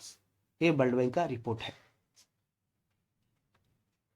अगला क्वेश्चन है कि 2011 की जनगणना के अनुसार भारत की कुल जनगण 2011 की जनगणना के अनुसार भारत की कुल जनसंख्या में नगरीय जनसंख्या का प्रतिशत कितना था लगभग। वर्ष 2011 की जनगणना के अंतरिम आंकड़ों के अनुसार भारत की कुल जनसंख्या में नगरीय जनसंख्या यानी कि अर्बन पॉपुलेशन कितना था 31.1% तथा ग्रामीण जनसंख्या कितना 68.9%। 68.9% रूरल पॉपुलेशन और 68 और ये 31.1% है जो जनसंख्या है जो अर्बन पॉपुलेशन था। सारण सिंचाई नहर निकलती है कहाँ से, तो ये गंडक नदी से। गंडक नदी से सारण सिंचाई नहर निकलती है। गंडक परियोजना के अंतर्गत गंडक नदी पर त्रिवेणी घाट के पास एक 739 मीटर लंबा बैराज बनाया गया है जिससे कुछ नहरें निकाली गई है, जिनमें से एक सारण सिंचाई नहर भी है। त्रिवेणी नहर में किस नदी से पानी आता है, तो इसका आंसर गंडक हो जाएगा। त्रिवेणी नहर में गंडक नदी से पानी आता है।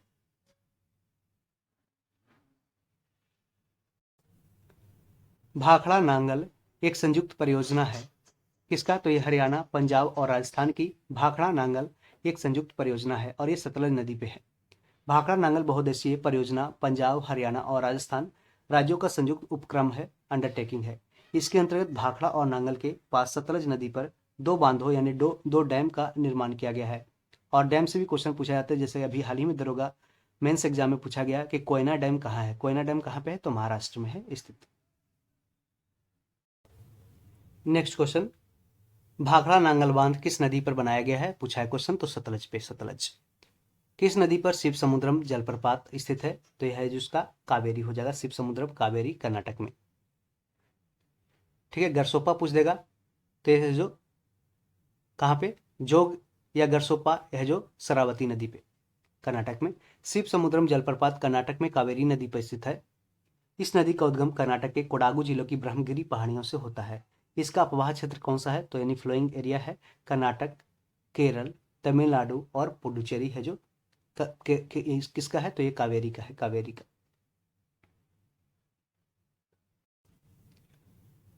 पट्टी सीमा परियोजना निम्नलिखित में से किन नदियों के एकीकरण से जुड़ी हुई है, तो इसका आंसर हो जाएगा कृष्ण और गोदावरी। कृष्ण और गोदावरी है जो नदियों के एकीकरण से जुड़ी है पट्टी सीमा परियोजना। पट्टी सीमा परियोजना पूछ सकता है क्वेश्चन। पट्टी सीमा लिफ्ट सिंचाई परियोजना कृष्णा और कावेरी नदियों के एकीकरण इंटरलिंकिंग से जुड़ी हुई है। इस परियोजना को आंध्र प्रदेश सरकार द्वारा कार्यान्वित किया गया है। हीराकुंड डैम तैयार किया गया है, तो कहाँ पे, तो ये महानदी पे हीराकुंड डैम। हीराकुंड बांध ओडिशा राज्य में महानदी पर बनाई गई एक महत्वाकांक्षी परियोजना है। मैथन डैम जानते हैं झारखंड में है।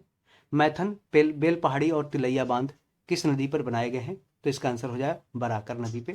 मैथान, बेल पहाड़ी और तिलैया बांध किस नदी पर बनाए गए हैं, तो बराकर नदी पे। मैथन, बेल पहाड़ी और तिलैया के बांधों का निर्माण है जो दामोदर नदी की सहायक बराकर नदी पर दामोदर नदी घाटी परियोजना के प्रथम चरण में किया गया है। और एक क्वेश्चन पूछा भी गया है कि तिलैया डैम है जो किस नदी पे है, तो बराकर पे। और बराकर किसकी सहायक नदी है, तो दामोदर की। और दामोदर है जो जिसको बायोडेजर्ट रिवर कहा जाता है, यानी कि जैव मरुस्थलीय नदी कहा जाता है। और ये रिफ्ट वैली की तरह, रिफ्ट वैली यानी कि गली इरोजन की तरह है जो गली गली बहता है, याद रखिए, जैसे कि नर्मदा ताप्ती बहती है। आप जैसे राजरापा मंदिर जाइएगा यहाँ पे झारखंड में, रामगढ़ में, तो वहाँ देखते हैं यहाँ पे पत्थर पत्थर इस तरीके से पूरा पत्थर भरा हुआ है। और वही नदी जो है जो बराकर जो दामोदर नदी की सहायक नदियाँ हैं वो ऐसे ऐसे बह के उसमें मिलती है। निम्नलिखित में से कौन सी एक मीठे पानी की झील है, एक मीठे पानी की झील कौन सी है, तो इसका आंसर हो जाएगा, तो दिए गए विकल्प में बुलर जो जम्मू कश्मीर तथा लोकटक यानी कि मणिपुर में, लोकटक है जो मणिपुर में मीठे पानी की झील है, यानी कि ऑप्शन 1 से अधिक हो जाएगा। लोकटक जो मणिपुर और बुलर जम्मू कश्मीर। जानते हैं चिल्का और सांबर है जो खारे पानी की झील है, जबकि चिल्का ओडिशा में है और सांबर राजस्थान में खारे पानी की झील है। डिडवाना लेक भी है जो खारे पानी की झील है, कहाँ पे, राजस्थान में डिडवाना। यूपीएससी पीटी में पूछा गया question last year, second last year शायद। भारत में कौन सा कृषि वित्त यानी कि एग्रीकल्चरल फाइनेंस का स्रोत नहीं है, तो इसका आंसर हो जाएगा इनमें से कोई नहीं, ऑप्शन डी हो जाएगा। भारत में कृषि वित्त यानी एग्रीकल्चर फाइनेंस के प्रमुख स्रोत इस प्रकार दिया है: वाणिज्यिक बैंक यानी कॉमर्शियल बैंक जैसे कि एसबीआई, पीएनबी, सहकारी बैंक, कोऑपरेटिव बैंक, क्षेत्रीय ग्रामीण बैंक यानी कि रूरल ग्रामीण बैंक जानते हैं, मध्य ग्रामीण, बिहार बैंक इस तरीके से था। तो स्पष्ट है कि सही उत्तर विकल्प डी है, इनमें से कोई नहीं। भारत में कृषि वित्त एग्रीकल्चर फाइनेंस का स्रोत नहीं है, तो सहकारी समिति, क्षेत्रीय ग्रामीण बैंक, व्यापारिक बैंक। तो भारत में कृषि वित्त एग्रीकल्चर फाइनेंस के प्रमुख स्रोत इस प्रकार है: वाणिज्यिक बैंक, सहकारी बैंक, क्षेत्रीय ग्रामीण बैंक। 199 नंबर क्वेश्चन, कृषि में युग्म पैदावार का आशय किसको उगाने से है? तो इसका आंसर है विभिन्न मौसमों पर दो फसल, यानी कि विभिन्न मौसमों में दो फसल उगाना कृषि में युग्म पैदावार का उदाहरण है। कृषि में युग्म पैदावार यानी कि डबल क्रॉपिंग से आशय है कि एक वर्ष के विभिन्न मौसमों में एक ही क्षेत्र यानी एक ही फील्ड पर दो फसल उगाना, एक ही साथ एक भूमि पर दो या दो से अधिक फसल उगाना मिश्रित खेती कहलाता है, यानी कि मिक्स्ड फार्मिंग कहलाता है। और ये क्वेश्चन भी पूछा गया है कि एक ही साथ एक भूमि पर दो या अधिक फसल उगाना क्या कहलाता है? मिश्रित खेती, मिक्स्ड क्रॉपिंग कहलाता है। अगला क्वेश्चन है 200 नंबर कि भारत में द्वितीय हरित क्रांति के संबंध में क्या सही दिया गया है? तो इसका लक्ष्य है हरित क्रांति से पूर्व में ही लाभान्वित हो चुके क्षेत्रों में गेहूं और चावल के उत्पादन में और वृद्धि करना है। तो ऐसा नहीं है, ये जहाँ पे वृद्धि नहीं हुआ था उसको वृद्धि करना है। इसका लक्ष्य हरित क्रांति से अब तक लाभान्वित न हो सकने वाले क्षेत्रों में बीज, पानी, उर्वरक तकनीक का विस्तार करना है। ये स्टेटमेंट बिल्कुल सही है। तीसरा स्टेटमेंट क्या दिया है? तो इसका लक्ष्य है हरित क्रांति के प्रारंभ में प्रयुक्त हो चुकी फसलों को छोड़ करके अन्य फसलों के उत्पादन में वृद्धि करना। यह भी स्टेटमेंट गलत है। इसका लक्ष्य है पशुपालन, सामाजिक वानिकी यानी सोशल फॉरेस्ट्री तथा मत्स्य पालन, फिशिंग के साथ शस्यों उत्पादन का समाकलन करना, यानी कि सारे उत्पादनों को एक साथ है जो इंटीग्रेट करना है। तो ये स्टेटमेंट भी सही हो जाएगा, ऑप्शन सी, यानी कि 2 और 4 है जो सही है। देख सकते हैं कि भारत में द्वितीय हरित क्रांति का लक्ष्य यानी सेकंड जो ग्रीन रेवोल्यूशन है उसका लक्ष्य हरित क्रांति से अब तक लाभान्वित न हो सके, जो 1966-67 में आया था ग्रीन रेवोल्यूशन, उससे लाभान्वित न हो सकने वाले क्षेत्रों में बीज, पानी, उर्वरक तकनीक का विस्तार करना और पशुपालन, सामाजिक वानिकी तथा मत्स्य पालन के साथ शस्यों उत्पादन का समाकलन करना है।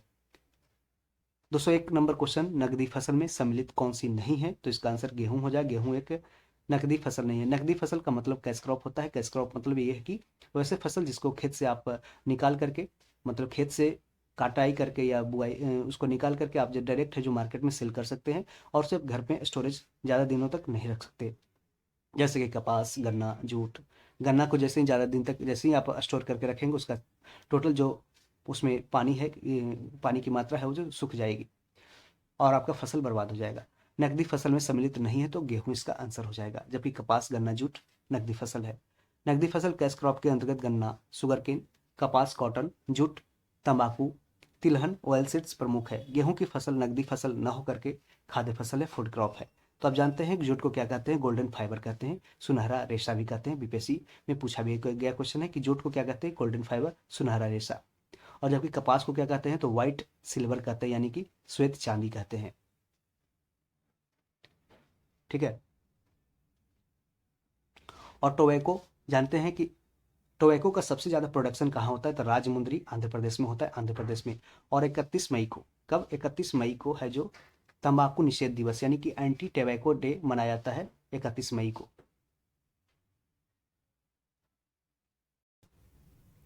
स्वतंत्रता प्राप्ति के बाद भारत ने सर्वाधिक प्रगति की है किसमें? तो ये गेहूं के उत्पादन में, गेहूं के उत्पादन में। ठीक है, ऑप्शन डी हो जाएगा। लेकिन ये 1995 के क्वेश्चन पूछा गया है। देखिए, भारत को 15 अगस्त 1947 को स्वतंत्रता प्राप्ति हुई। उसके बाद 1966-67 में हरित क्रांति का आगमन हुआ। हरित क्रांति के आगमन के बाद भारत ने सर्वाधिक प्रगति गेहूं के उत्पादन में किया है, अतः विकल्प डी सही है। प्रमुख खाद्य फसल क्या है? तो इसका चावल हो जाएगा। प्रमुख खाद्य फसल क्या है? चावल है। चावल भारत की प्रमुख खाद्य फसल है। खाद्यान्नों में दूसरे स्थान पर गेहूं आता है। ठीक है, पहला है जो स्थान किसका है? तो ये चावल का है, दूसरा स्थान पे गेहूं है। भारत के चावल के कटोरे क्षेत्र का नाम बताना है। तो इसका आंसर कृष्णा गोदावरी डेल्टा क्षेत्र हो जाएगा। कृष्णा गोदावरी डेल्टा क्षेत्र में सबसे ज्यादा है जो चावल के प्रोडक्शन होता है। भारत में चावल का कटोरा यानी कि राइस बॉल कृष्णा गोदावरी डेल्टाई क्षेत्र को कहा जाता है। ये क्षेत्र आंध्र प्रदेश के अंतर्गत आते हैं। आंध्र प्रदेश के कुल कृषि क्षेत्र के 29.3% भाग पर चावल का उत्पादन किया जाता है।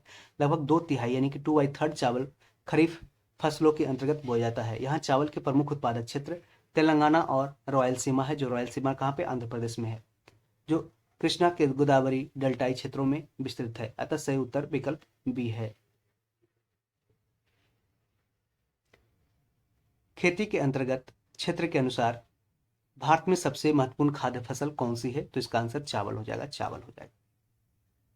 कृषि और किसान कल्याण मंत्रालय यानी कि ministry of agriculture and farmers welfare के अकॉर्डिंग 2021-22 के चौथे अग्रिम अनुमान यानी कि फोर्थ एस्टिमेट के अकॉर्डिंग भारत के 46.38 मिलियन, कितना? भारत के 46.38 मिलियन हेक्टेयर कृषि क्षेत्र पर चावल और 30.47 मिलियन हेक्टेयर कृषि के क्षेत्र पर गेहूं का उत्पादन किया जाता है। इस प्रकार कृषि क्षेत्र के अनुसार प्रमुख खाद्य फसल कौन सा है? तो चावल है।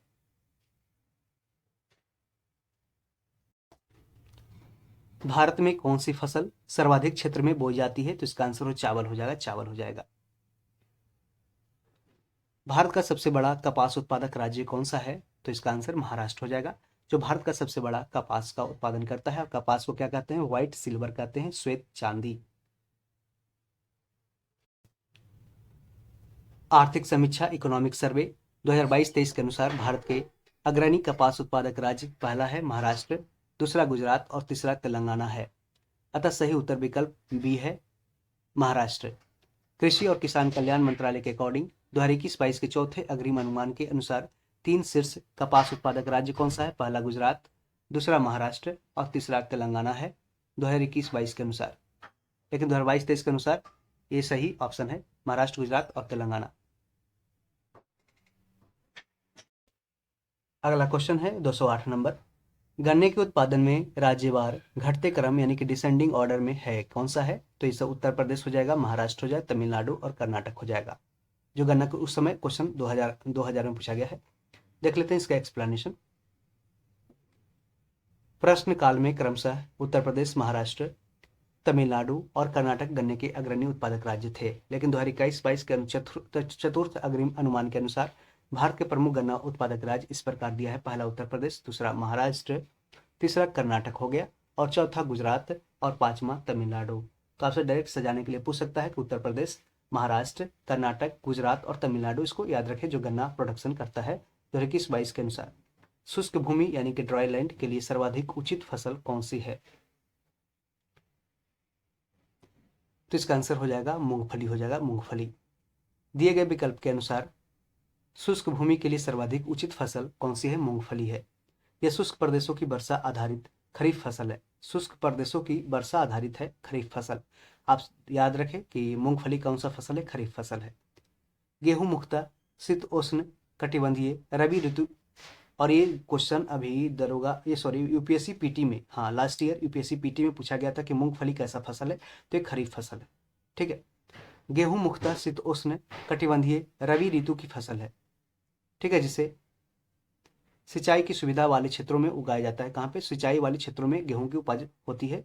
गन्ना एक उष्ण कटिबंधीय फसल है, यानी कि सब ट्रॉपिकल क्रॉप है। यानी कि सब ट्रॉपिकल क्रॉप मतलब कि जो इक्वेटर हो गया, इक्वेटर से इधर आप जानते हैं 23.5 डिग्री इधर ट्रॉपिक ऑफ कैंसर है और इधर ट्रॉपिक ऑफ कैप्रिकॉर्न है, इसी के बीच में है जो उगाया जाता है। उगाया जाने वाला फसल कौन सा है? ये गन्ना है, जिसकी खेती अधिकतर सिंचित क्षेत्रों में या आर्द्र या उपाद्र जलवायु क्षेत्रों में की जाती है। आप जानते हैं यहाँ पे ज़्यादा से ज़्यादा वर्षा होती है इस क्षेत्र में, जिस कारण से यहाँ पे है जो गन्ना को ज़्यादा है, जो सालों पानी की आवश्यकता होती है, जिस कारण से इसे ये क्षेत्र में है जो गन्ना का ज़्यादा प्रोडक्शन किया जाता है। भारत का सबसे बड़ा रबर उत्पादक राज्य कौन सा है? तो इसका आंसर केरल हो जाएगा, केरल। यही सेम क्वेश्चन रिपीट किया, भारत का कौन सा राज्य रबर उत्पादन में अग्रणी है? तो केरल है।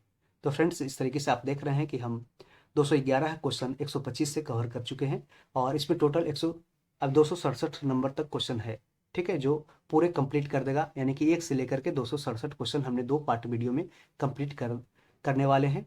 तो यदि आपने पहले पार्ट को नहीं देखा है तो आप जरूर उसे जाकर के देख सकते हैं। उसका लिंक डिस्क्रिप्शन में मौजूद है या फिर आई बटन में यहाँ पे आपको मौजूद मिल जाएगा उसका लिंक।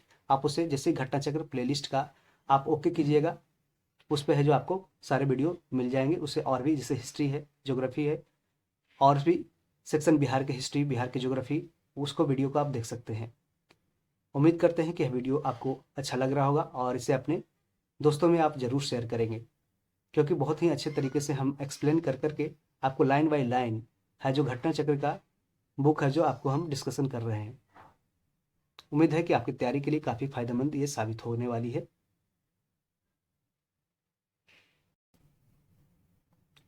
212 नंबर क्वेश्चन की ओर बढ़ते हैं कि भारत सर्वश्रेष्ठ उत्पादक और उपभोक्ता किसका है।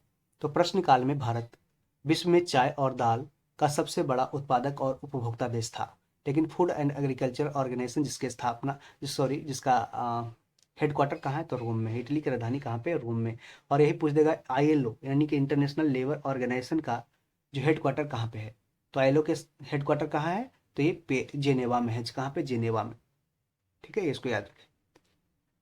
FAO के वर्ष 2020 के आंकड़ों के अनुसार भारत विश्व में चाय का दूसरा, पहला है जो चीन है चाय का उत्पादन में बड़ा उत्पादक, और भारत विश्व में चाय का दूसरा बड़ा उत्पादक और सबसे बड़ा उपभोक्ता है चाय का भारत।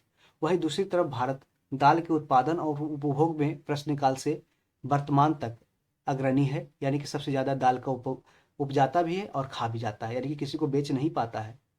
इसी को बोलते हैं कि जैसे अपना क्या बोलते हैं, जिस जितना कमा रहा है उतना ही खा जा रहा है, अपना बस पेट पाल रहा है। ठीक है, वहीं दूसरी तरफ भारत दाल के उत्पादन में क्या कर रहा है, खा जा रहा है उतना जितना उपजा रहा है। अतः वर्तमान संदर्भ में इस प्रश्न का उपयुक्त उत्तर दाल होगा। ठीक है, और कभी कभी तो ऐसा आपको देखने को न्यूज में मिलेगा कि भारत है जो दाल का मतलब कि जितना उपजाता है, सबसे ज़्यादा उपजाता है और सबसे ज़्यादा खाता भी है, और ऊपर से जब कम जाता है तो है जैसे मोजाम्बिक देश से पिछले 2-3 साल पहले है जो मोजाम्बिक देश से है जो भारत है जो दाल का इम्पोर्ट किया था, यानी कि वहाँ से दाल है जो भारत में लाया भी था कर्जा लेकर के। समझ सकते हो कितना दाल पीता है। 213 नंबर क्वेश्चन हो भी ना, क्योंकि हर एक घर में है जो दाल चावल आपको देखने को मिल जाएगा डेली का, ये मतलब एक हैबिट्स है, फूड हैबिट्स है। निम्नलिखित में से किस पहाड़ी पर चाय बागान नहीं है, तो इसका आंसर हो जाएगा गिरनार। गिरनार यानी कि गुजरात की पहाड़ियों पर चाय की बागान नहीं है। कानन देवन पहाड़ियां भारत के केरल राज्य के इडुक्की जिले में स्थित है। कहाँ पे, इडुक्की जिला जो केरल में है। कानन देवन पहाड़ियां पूछ सकता है, कानन देवन हिल्स कहाँ है, तो भारत के केरल राज्य में है, इडुक्की जिले में। यह क्षेत्र मुन्नार हिल स्टेशन के पास स्थित है। गुन्नार क्षेत्र में 1870 के दशक में चाय बागानों की शुरुआत हुई, यानी टी गार्डन की शुरुआत हुई थी। नीलगिरी दक्षिण में अवस्थित पश्चिमी घाट का महत्वपूर्ण पर्वत क्षेत्र है। नीलगिरी चाय भारत की सबसे विशिष्ट चायों में एक है। भारत का दार्जिलिंग मुख्यतः चाय उत्पादन के लिए प्रसिद्ध है, और सबसे पहले जो दार्जिलिंग का टी है, दार्जिलिंग का चाय है, उसको सबसे पहले GI टैग दिया गया था। और GI टैग है जो 10 वर्षों के लिए दिया जाता है, और 10 वर्षों के बाद है जो उस प्रोडक्ट को रिन्यू करवाया जाता है। ठीक है, जो सिक्किम राज्य के दक्षिण में पश्चिम बंगाल राज्य में स्थित है। कौन सा, दार्जिलिंग। गिरनार पर्वत गुजरात राज्य में स्थित है, जहां पर चाय बागान का विकास नहीं हो पाया है अभी तक। निम्न कॉफी उत्पादक क्षेत्रों में से कौन सा क्षेत्र कर्नाटक में नहीं है। तो आप जानते हैं कर्नाटक है जो पूरे भारत में सबसे ज्यादा कॉफी का प्रोडक्शन करता है, तो इसका आंसर हो जाएगा पोलिनेज। पोलिनेज इसमें शामिल नहीं है, जबकि कुर्ग कर्नाटक में, चिकमंगलूर, बाबा बुदानगिरी हिल्स, ये सब सारे कॉफी के प्रोडक्शन के लिए उपयुक्त जगह है। कहाँ पे, कर्नाटक में। भारतीय कॉफी बोर्ड भी कहाँ है, कर्नाटक के बेंगलुरु में है। भारतीय कॉफी बोर्ड के अनुसार कर्नाटक के चिकमंगलूर, कोडागु, कुर्ग एवं हासन जिले, केरल के वायनाड, त्रावणकोर और नेलियम पैथिस क्षेत्र, और तमिलनाडु के पुलनेज। पुलनेज कहाँ है, तमिलनाडु में। नीलगिरी तमिलनाडु के पुलनेज है, नीलगिरी है, सेवरॉय है, जिसे जो सलेम में है, सलेम जिला में। अन्नामलाई कोयम्बटूर में है। क्षेत्र कॉफी उत्पादन के लिए प्रसिद्ध है।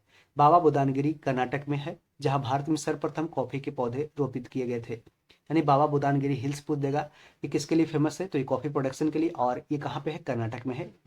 और वही पूछ देगा, अभी पूछा था कुद्रेमुख, कुद्रेमुख कहाँ है, तो कुद्रेमुख है जो कर्नाटक में पठार है, पर्वतीय क्षेत्र है, जो लोहा के उत्पादन के लिए जाना जाता है। अगला क्वेश्चन है कि भारत अपनी आवश्यकता से अधिक उत्पादन क्या करता है? तो इसका भी आंसर चाय ही हो जाएगा, चाय हो जाएगा, चाय। भारत अपनी आवश्यकता से अधिक उत्पादन क्या करता है? तो चाय करता है। प्रश्न काल में दिए गए विकल्प में अनाज, पेट्रोलियम और पेट्रो रसायन, पेट्रोकेमिकल का भारत आयात करता है और चाय का है जो निर्यात करता था। जबकि टी बोर्ड ऑफ इंडिया के अनुसार 2022 में भारत ने चाय का 226.98 मिलियन किलोग्राम निर्यात किया, यानी कि एक्सपोर्ट किया, दूसरे देशों में भेजा। बस 2022 में विश्व के चाय निर्यातक देशों की मात्रा में भारत का चतुर्थ स्थान है। तो वर्ष 2022 में विश्व के चाय निर्यातक देशों की मात्रा के अनुसार भारत का स्थान कितना है? वर्ल्ड में चौथा स्थान है। भारत का सर्वाधिक पटसन उत्पादक राज्य कौन सा है? तो इसका आंसर पश्चिमी बंगाल हो जाएगा, पश्चिमी बंगाल। भारत का सर्वाधिक पटसन उत्पादक राज्य है पश्चिम बंगाल।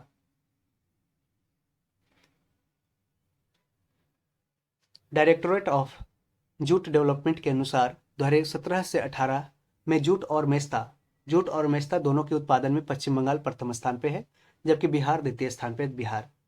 और बिहार में कौन सा जिला? तो पूर्णिया है जो भारत में पहला स्थान है। भारत का सर्वाधिक पटसन उत्पादक राज्य पश्चिम बंगाल है। 2021-22 के चतुर्थ अग्रिम अनुमान के अनुसार भारत में कुल 10.32 मिलियन गांठ जूट और मेस्ता उत्पादन का अनुमान है, जिसमें से 8.36 मिलियन गांठ जूट और मेस्ता का उत्पादन पश्चिम बंगाल में अनुमानित है। तीसरे क्रम पर जूट उत्पादक राज्य कौन सा है? तो बिहार है। करा तीसरे क्रम में अभी वर्तमान में है जो 2021-22 के अनुसार जूट उत्पादन में तीसरा स्थान पे बिहार आता है, पहला पे पश्चिम बंगाल।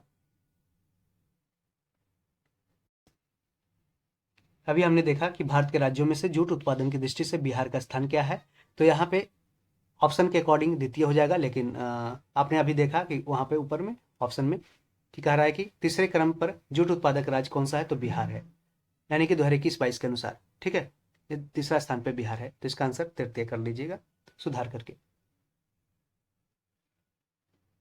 अखबारी कागज उद्योग निम्न में से किस स्थान पर स्थित है? तो जानते हैं नेपानगर हो जाएगा। नेपानगर कहाँ पे है? मध्य प्रदेश में। मध्य प्रदेश राज्य के बुरहानपुर, कहाँ पे? बुरहानपुर जिले में स्थित एक औद्योगिक नगर है, इंडस्ट्रियल सिटी है, जो अखबारी कागज उद्योग के लिए प्रसिद्ध है। एल्युमिनियम का सबसे महत्वपूर्ण अयस्क कौन सा है? तो इसका बॉक्साइट हो जाएगा, बॉक्साइट, Al2O3 XH2O। ठीक है,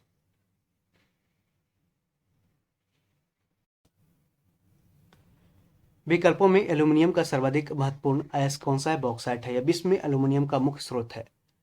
गलेना की कुछ मात्रा बॉक्साइट से भी प्राप्त होता है, गलेना का। निम्नलिखित भारतीय राज्य में लौह अयस्क उपलब्ध नहीं है, तो कहाँ पे? पंजाब में है जो आयरन और नहीं पाया जाता, जबकि मध्य प्रदेश, बिहार, उड़ीसा तीनों जगह है जो लौह अयस्क पाया जाता है, आयरन और। भारत में लौह अयस्क उत्पादन के 4 प्रमुख क्षेत्र हैं। उत्तर पूर्वी में, जिसमें झारखंड और उड़ीसा आता है। मध्य भारत में, जिसमें मध्य प्रदेश, छत्तीसगढ़ और महाराष्ट्र। प्रायद्वीपीय भारत में कर्नाटक, गोवा में। अन्य क्षेत्र जिसमें आंध्र प्रदेश, राजस्थान, केरल और गुजरात, हरियाणा और पश्चिम बंगाल सम्मिलित है, जबकि पंजाब इसमें शामिल नहीं है। नेक्स्ट क्वेश्चन कि भारत के किस राज्य में चांदी उपलब्ध होती है? तो इंडियन मिनरल्स ईयरबुक 2021 के अनुसार भारत में चांदी के प्रमुख उत्पादक राज्य हैं। पहला राजस्थान है, दूसरा कर्नाटक है। कुल संसाधन की दृष्टि से राज्यों का क्रम है, पहला राजस्थान, दूसरा कर्नाटक और तीसरा झारखंड। भारत का कौन सा राज्य थोरियम उत्पादन में अग्रणी है, यानी कि थोरियम का प्रोडक्शन करने में अग्रणी है? तो इसका आंसर केरल हो जाएगा। और ये देखिए 67वीं बीपीएससी पीटी में पूछा था और रिपीट भी कई बार किया है। केरल थोरियम उत्पादन में अग्रणी राज्य है। मोनाजाइट थोरियम का ही प्रमुख स्रोत है।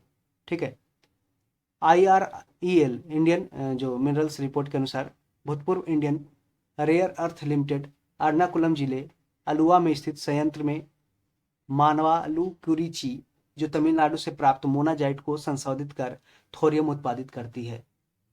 ठीक है, निम्न खनिजों में से किस खनिज के उत्पादन में भारत विश्व में अग्रणी है? तो इसका आंसर हो जाएगा ऑप्शन ई हो जाएगा। USGS मिनरल कमोडिटी समरीज 2023 के अनुसार 2022 में अभ्रक, यानी कि प्राकृतिक अभ्रक जो माइका होता है, उसका सबसे बड़ा उत्पादक चीन हो गया। तांबा का सबसे बड़ा उत्पादक चिली। जिप्सम का सबसे बड़ा उत्पादक संयुक्त राज्य अमेरिका तथा लौह एस का सबसे बड़ा उत्पादक है जो ऑस्ट्रेलिया है। इसलिए ऑप्शन है इसमें कोई नहीं हो जाएगा, भारत है जो इसमें कोई नहीं। तो देख ली, याद रखिए, अब्रक में चीन, तांबा में कॉपर में चिली, जिप्सम में अमेरिका और लौह एस्क में कौन सा, तो ऑस्ट्रेलिया है। भारत का कौन सा राज्य सर्वाधिक अब्रक उत्पादन करता है, तो इसका आंसर झारखंड हो जाएगा, झारखंड हो जाएगा। इंडियन मिनरल्स ईयरबुक 2004 के अनुसार 2003-04 भारत में अब्रक के 3 प्रमुख उत्पादक राज्य था, आंध्र प्रदेश, राजस्थान, झारखंड। प्रथम 2 राज्य विकल्प में न दिए जाने के कारण सही उत्तर है जो ऑप्शन बी हो जाएगा। इंडियन मिनरल्स ईयरबुक 2021 के अनुसार अब्रक का उत्पादन आंध्र प्रदेश और राजस्थान में हो रहा है, जबकि आंध्र प्रदेश, राजस्थान, उड़ीसा, महाराष्ट्र और बिहार क्रमशः अब्रक के बड़े भंडार राज्य है। यानी कि भंडारण राज्य में सबसे ज़्यादा है जो आंध्र प्रदेश है और राजस्थान है, और प्रोडक्शन भी सबसे ज़्यादा कहाँ हो रहा है, तो आंध्र प्रदेश और राजस्थान में अब्रक का। 225 नंबर क्वेश्चन की ओर बढ़ते हैं।